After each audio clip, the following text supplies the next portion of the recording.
আমাদের ফিটার 26-28 শিক্ষাবর্ষের প্রথম বর্ষের সমস্ত ছাত্ররা এখানে উপস্থিত আছে, আজকে যতজন এসেছে।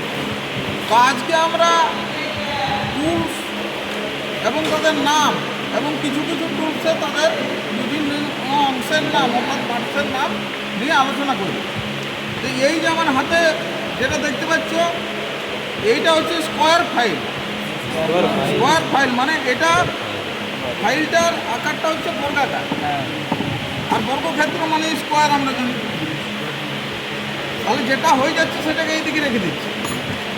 তাহলে এইটাও ফাইল, এটা গোল আছে মানে এটা রাউন্ড ফাইল, ঠিক আছে। এটাও ফাইল, এটা দেখো ত্রিভুজের মতো আছে ওই জন্য এটা ট্রায়াঙ্গুলার ফাইল। এটা দেখো চ্যাপ্টা আছে ওই জন্য ফ্ল্যাট ফাইল, এটাও হচ্ছে ফ্ল্যাট ফাইল।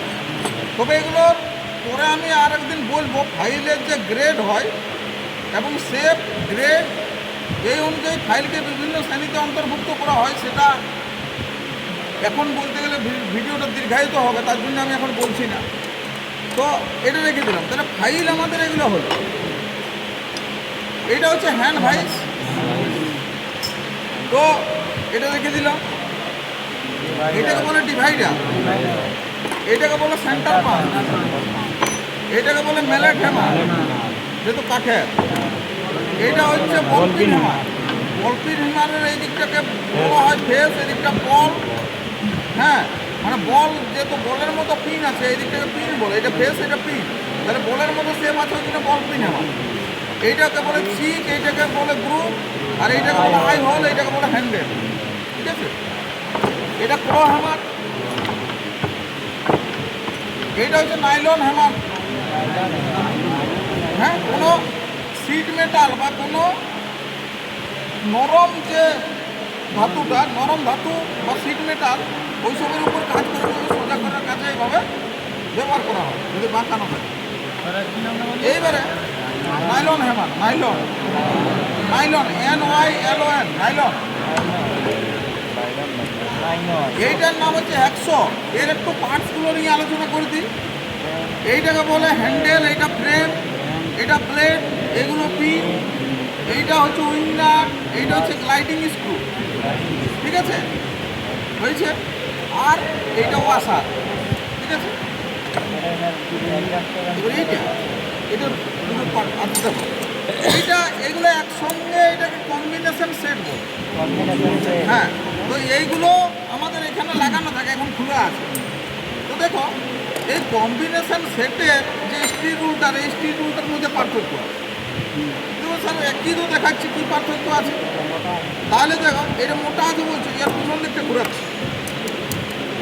এটা গ্রুপ কাটা আছে, একটা শর্ট কাটা আছে, দেখতে পাচ্ছ? তাহলে এটা কি সিট স্টিল রুল এটাকে বলা যেতে পারে। তো কি সিট স্টিল রুল, এইটার উপরে এই তিনটে হেড বসানো থাকে। এইটা যেটা আছে এটাকে আমরা বলবো স্কোয়ার হেড। এই হেডটার নাম কি? Square head. আর এই স্কোয়ার হেডে আমাদের স্পিরিট লেভেল দেওয়া থাকে, স্পিরিট লেভেল। এই যে স্পিরিট লেভেল, তো এই দিকটা আমাদের কত ডিগ্রি? 45 degree square হেডের। এই দিকটা এই দিকটা 90 ডিগ্রি, মানে 90 ডিগ্রি হলো। এবার এটা থাকে মিডিলে, এইটাকে বলে প্রোটেক্টর হেড। এই যে প্রোটেক্টর মানে হয় সাদা, তুমি জানো তো। এইটাই বিভিন্ন অ্যাঙ্গেল মাপার কাজে ব্যবহার হয়। আর এইটা 45 ডিগ্রি স্কোয়ার হেডটা 45 ডিগ্রি 90 ডিগ্রি অ্যাঙ্গেল মেজারমেন্ট অর্থাৎ পরিমাপ করার জন্য বা চেক করার জন্য ব্যবহার করা হয়। এবার এইটা শেষে লাগানো হয়, এটাকে বলে সেন্টার হেড। কম্বিনেশন সেটের এটা সেন্টার হেড।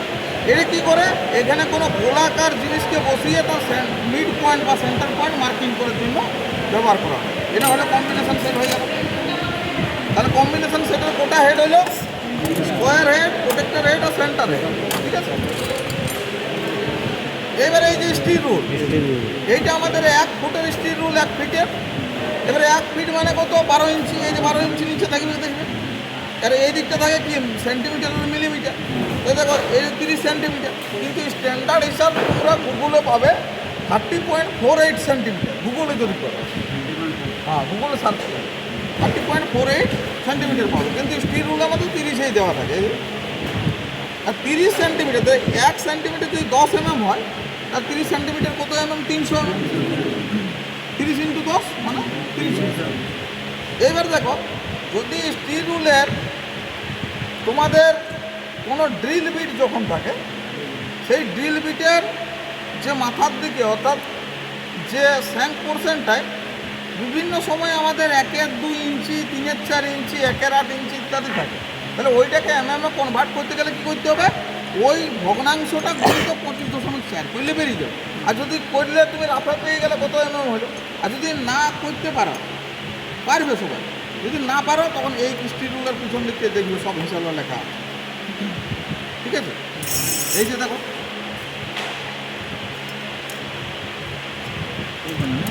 1 ইঞ্চি সমান 25.4 mm আছে, 2 ইঞ্চি সমান 50.8, 2 দিয়ে গুণ করতে পারো, 3 মানে 76.2 mm। হ্যাঁ, হয়েছে। তেমনি এই যে 16 ইঞ্চি মানে কত? 1.587 mm। 1/8 ইঞ্চি মানে 3.175 mm। সেটা থেকে তোমরা পেয়ে যাবে। ঠিক আছে, এই স্টিল রুলটা কিসের তৈরি? এই যে দেখতে পাচ্ছ, স্টেনলেস স্টিলের তৈরি। হ্যাঁ, এটা বুঝে গেছো? তাহলে 1 সেন্টিমিটার সমান কত mm? 10 mm। এবারে এইটাকে বলে বিভেল স্কোয়ার। ঠিক আছে, এইটাকে বলে পিনসার প্লায়ার। এইটা হচ্ছে ফ্ল্যাট কোল্ড সিজেল। ই কোল্ড সিজেল, ই ফ্ল্যাট কোল্ড সিজেল। সিজেল হচ্ছে দু রকম, কাজের ভিত্তিতে সিজেলকে দু রকম ভাবে ভাগ করা যায়, দুটো টাইপ। একটা হচ্ছে বা ক্লাসিফিকেশন অফ চিজেল যদি বলি শ্রেণী বিভাগ, তাহলে ওর দুটো ভাগ হয়, একটা হট চিজেল হয়, একটা কোল্ড চিজেল। তাহলে হট চিজেল কোথায় ব্যবহার করা হবে? গরম কাজে। হট মানে কি? গরম কাজে। তাহলে গরম কাজ কোথায় হয়? ওয়েল্ডিং করার সময়। আর কি আমার সালায় হাঁপড়টা টানা দেখেছো, ব্লোয়ারটা ঘুরে এমনি, তাহলে ওইটা গরম কাজ। তখন আমাদের হট চিজেল ব্যবহার হয় গরম কাজে। আর নর্মাল কাজে কোল্ড চিজেল। কোল্ড চিজেলের অনেক ভাগ আছে। তো এইটা হচ্ছে যেটা চেপটা আছে সেটা ফ্ল্যাট, আর এইটা হচ্ছে ডায়মন্ড পয়েন্ট চিজেল, এটাকে বলে। ডায়মন্ডের মতন পয়েন্টটা ইয়ার থাকে, একটু ক্ষয় হয়ে গেছে। ঠিক আছে, এইটাকে বলে ডিভাইডার, এটাকেও বলে ডিভাইডার, আর এইটাকে বলে সাইন বার। SINEBAR, সাইন বার বলে। তো সাইন বারের কাজ আমি তোমাদের পরে বলে দেবো। এখন যন্ত্রটার নামটা মনে রাখো যে এটার নাম হচ্ছে সাইন বার। ঠিক আছে, এর মাঝে দেখো, এই দেখো, এর মাঝে দেখো ছিদ্র করা আছে, দেখছো? হ্যাঁ, এপার ওপর দেখা যাচ্ছে। তো সাইন বারে দুটো চাকা থাকে, তাহলে এটা দূরত্ব ইয়ার সেন্টার থেকে ইয়ার সেন্টার পর্যন্ত দূরত্বকে সাইন বারের লেন্থ ধরা হয়, মানে দৈর্ঘ্য ধরা হয়। আর এই যে ইয়ার মাঝে ছিদ্র 3টে করা আছে, দেখছো? এটা কেন করেছে? ওয়েট রেডিউস করার জন্য, মানে ওজন হ্রাস, যাতে এর ওজনটা খুব বেশি না হয়, মাঝে মাঝে ছিদ্র করা হয়েছে। এটাকে বলা হয় scribing block. Scribing block, SCRIBING, scribing, BLOCK, block. ঠিক আছে, এবার তোমরা এক এক করে বলার চেষ্টা করো, তো তোমরা পারো কিনা। বিভেল স্কোয়ার এটাও অ্যাঙ্গেল মেজারমেন্টের কাজে ব্যবহার করা হয়, মানে কোন পরিমাপের কাজে।